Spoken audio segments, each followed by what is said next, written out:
Sur le pouvoir d'achat, on l'avait promis, on a commencé par une grande loi sur le pouvoir d'achat. On a mis 20 milliards d'euros sur la table avec plusieurs choses.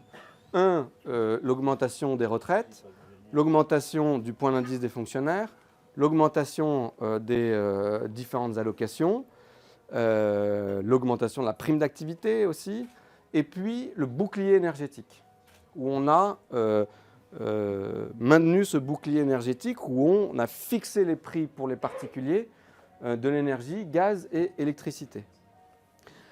Et ce bouclier énergétique, il faut avoir en tête que ça fait 1 an qu'il est mis en place. On est le pays le plus protecteur au monde sur ce sujet-là. Alors la situation n'est pas acceptable, hein, bien sûr, mais on est le pays le plus protecteur. Et on a voté aussi sur ce sujet-là la continuation du bouclier énergétique pour toute l'année 2023. Mais avec quand même une hausse de 15% que vous verrez en janvier. Donc 15%, ce n'est pas rien, mais c'est très faible par rapport à la hausse s'il n'y avait pas ce bouclier qui serait de 120%. Donc c'est quand même l'État qui prend une très grande partie à sa charge la hausse des prix de l'électricité et puis pareil pour le gaz. Des mesures pour les collectivités territoriales, des mesures pour les entreprises. Je ne rentre pas dans le détail, mais pour ceux que ça intéresse, et s'il y a des questions, évidemment, on peut en parler.